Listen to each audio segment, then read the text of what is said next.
Hello everybody and welcome back to another video tutorial.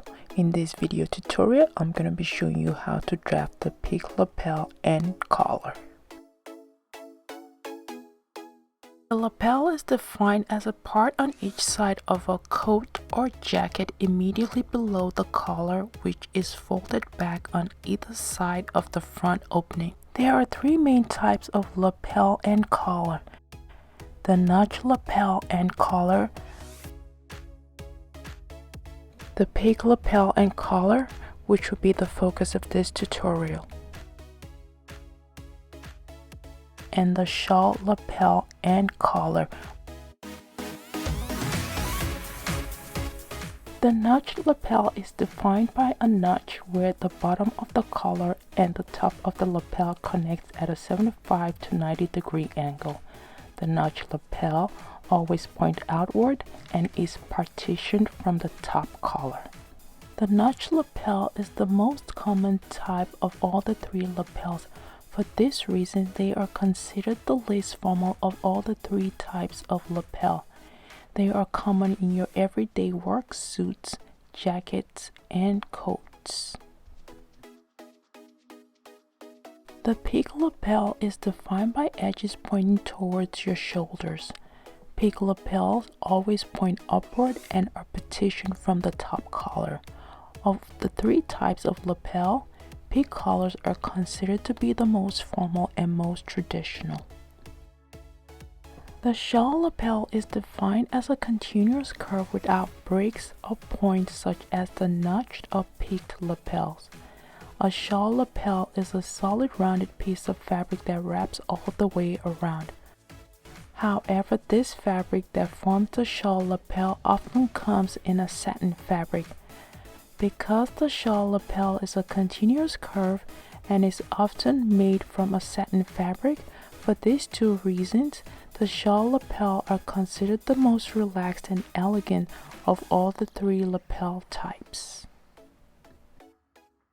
Each lapel has what is called a lapel roll, and the lapel roll is the fall and curl of the lapel from the break of the collar to the first button. There are three standard types of lapel width: the slim width, which measures from 2 1/4 inches to 2 3/4 inches, the regular width, which measures 3 inches to 3 1/2 inches, and the wide width, which measures from 3 3/4 inches to 4 1/2 inches. However, all the standard widths are based on personal preference. You can make your lapel as slim or as wide as you want it to be. Start by tracing out your back and front sloper from your basic bodice pattern. Because you're going to be altering the design on your back and front bodice, it's always best to trace out a copy so that you can have your original basic bodice intact and safe to use later for other designs.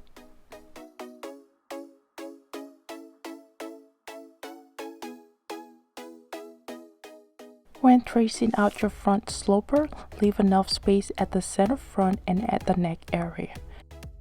You will need that space at the center front of the sloper to draft the lapel and the space at the neck area to draft the collar. Drop the back sloper neckline by 1/4 inch at neck and shoulder and blend the 1/4 inch drop back into the original neck curve.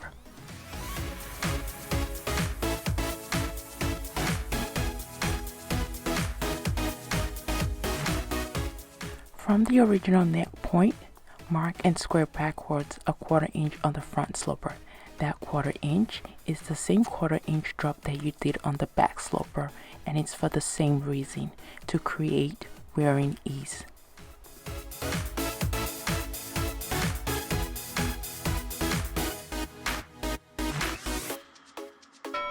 I did a quick comparison of the front and back sloper at the shoulder. You could see that the shoulder length matches, the original neck point matches, and the 1/4 inch neck drop matches.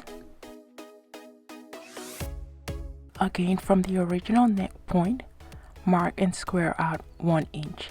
That 1 inch will represent the collar stand.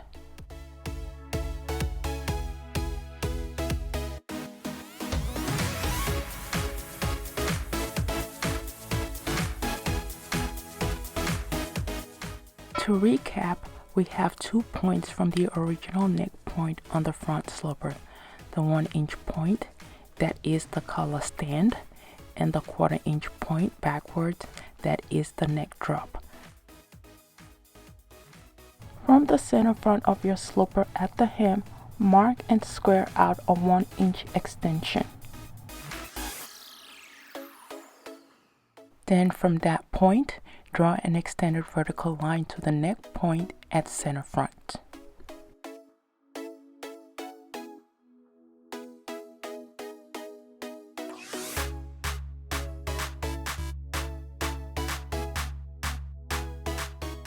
Next, extend the waistline to the 1-inch extension line.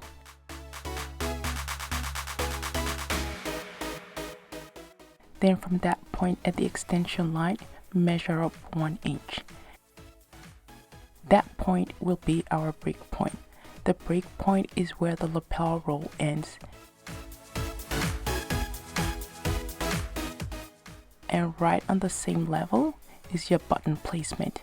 Your button placement could be on the same level as the break point, or could be exactly at the waist, which is 1 inch below the break point.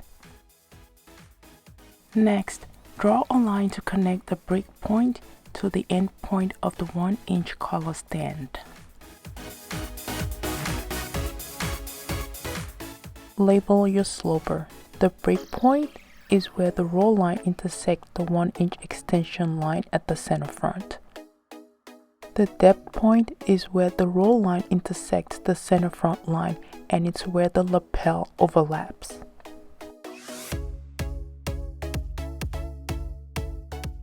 The 1-inch mark at the neck point is the collar stand, and the 1-inch extension line at the center front is the extension front line. Next, fold your paper along the roll line to begin the drafting of the lapel.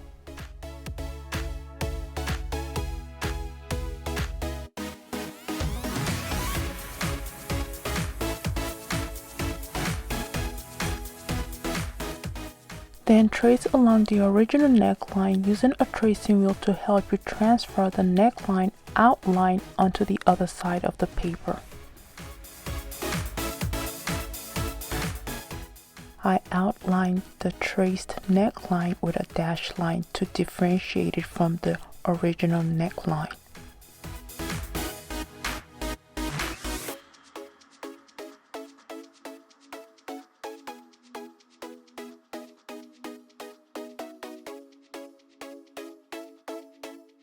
When you're done tracing out your neckline, open up and spread out your paper.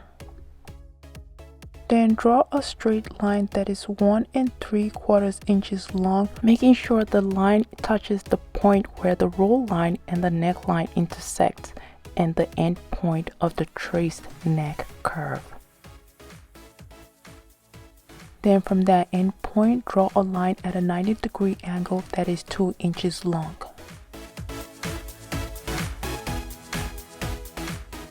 Then draw a slant line that connects the end point of the 2-inch point mark to the break point.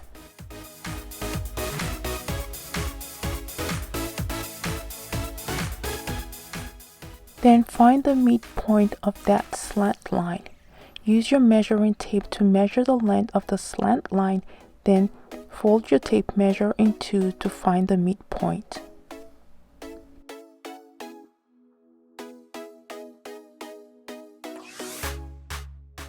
At the midpoint, square out a 1/4 inch.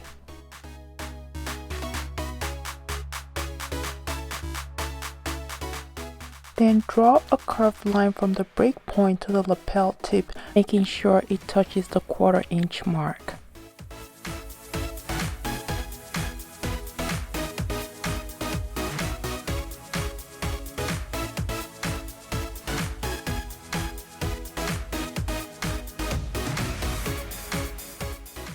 Then fold your paper along the roll line again and trace your lapel onto the other side of the paper.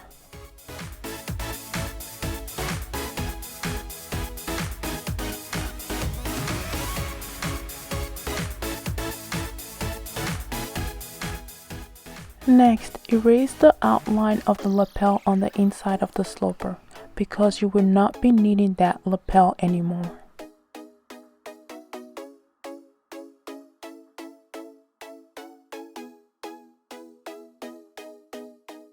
Then redraw all your other lines.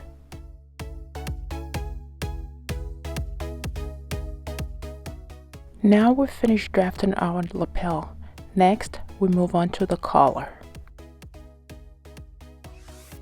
Next, measure the back sloper neck length.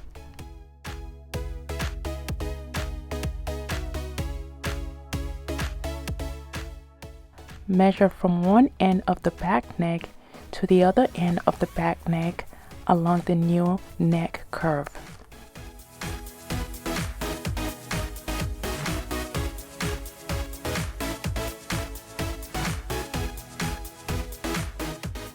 Then from the 1/4 inch point on the front sloper,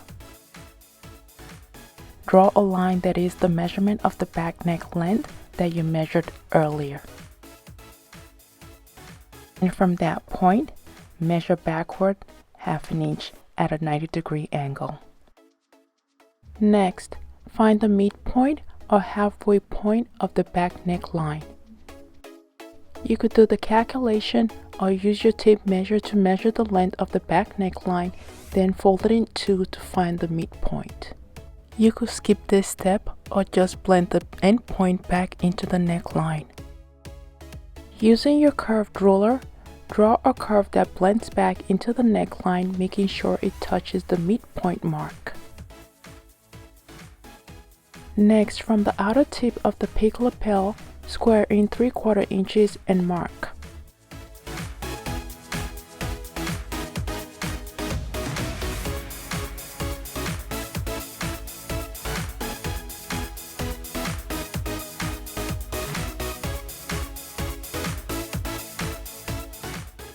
Next, draw a slant line out from the cave of the lapel that is at the same level as the 3/4 inch mark.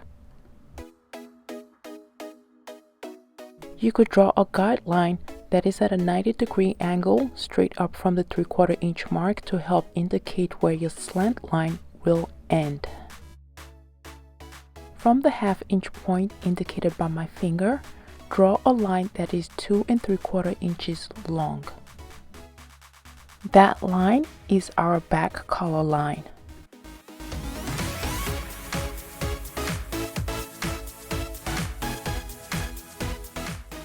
Then from the 2 3/4 inch point, draw a curve that touches the end point of the slant line.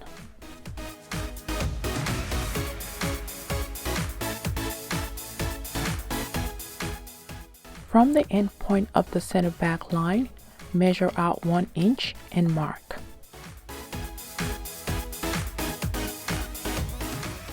Then using your curved ruler, draw a slight curve that connects to the roll line of the lapel. That line will represent the collar roll line.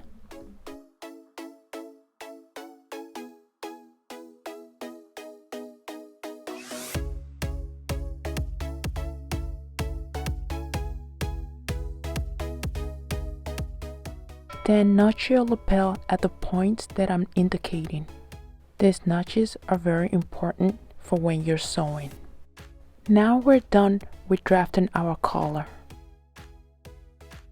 Next, get a fresh piece of paper, then trace out your collar. Make sure you mark all your notches and vital points.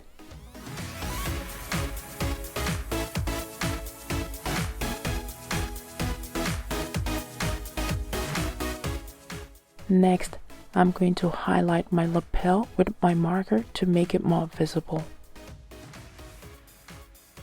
Next, I'm going to line my collar so that you can know where the collar ends and the lapel begins, or where the lapel begins and the collar ends.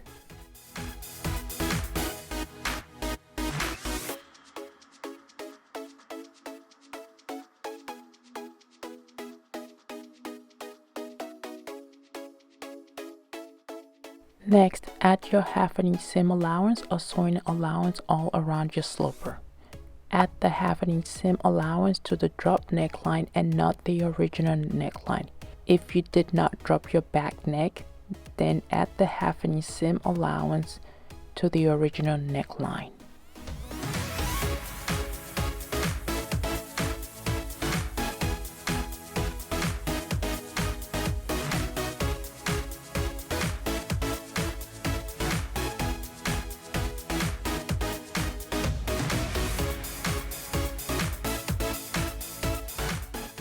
If the collar doesn't fit around the neckline of your pattern, meaning if it's shorter than the neckline of your pattern, then expand the collar by using a slash and spread method.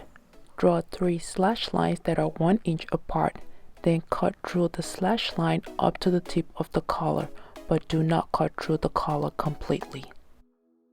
Next, place your slashed collar on a new paper. Then spread each panel a 1/4 inch apart and tape down.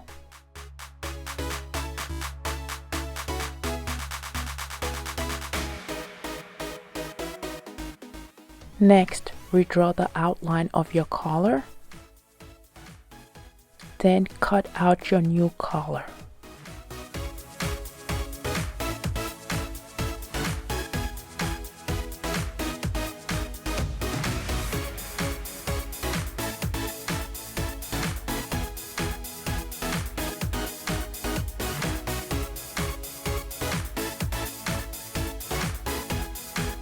Okay everyone, we've come to the end of this tutorial. If I have made the concept of drafting the PEAK lapel and collar a little bit easier to understand and help further your fashion designing experience, please subscribe to my channel, give this video a thumbs up, share and leave your comment down below. Until my next video, bye and good luck.